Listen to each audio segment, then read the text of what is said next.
The Biden administration finally announced their plan to end vaccine mandates for federal employees, contractors, and international air travelers.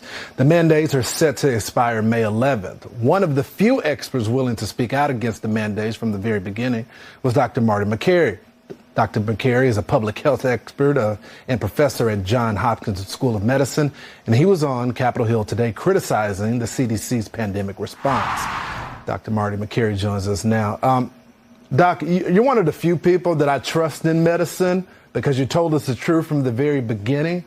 I'm just curious, why the slow pace? Like, is it money? Is it a refusal to confess that they were wrong? Well, I was on Capitol Hill today. I can tell you, Lawrence, there was no humility whatsoever. And I can tell you as a doctor, that's the most important thing that defines a great doctor.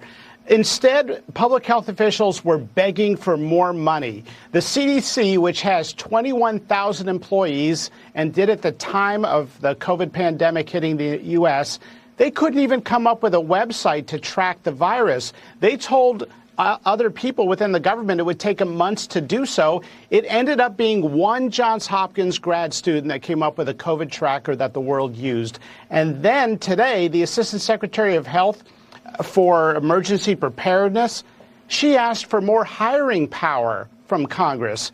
I said, how about firing power? Mm-hmm. You've got to have some accountability for the incompetence. So, Doc, will there ever be any trust in medicine anymore? Because they did a lot of damage, especially when it comes to our children. I'm not sure we even know the amount of damage that has been done because of the isolation that our kids had to experience.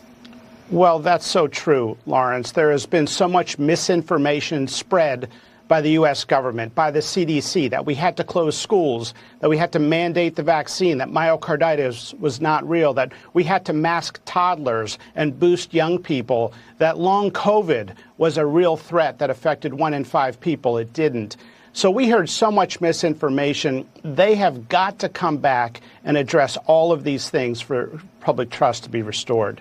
You know, Doc, I think one of the great sins as well as in this tragedy of COVID has been the masking debate. I think people forget there wasn't really a debate. People were running to go get masks off the shelf. They were hoarding the supply. And then the feds said, look, they don't work. And then they said it because they wanted to get the supply for the doctors as well. So a lot of the distrust when it comes to science was all done because of the people in Washington, right? Look, NIH had $42 billion.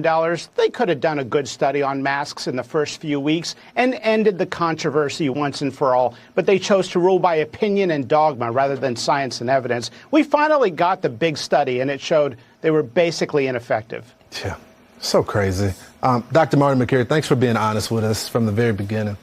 Thanks.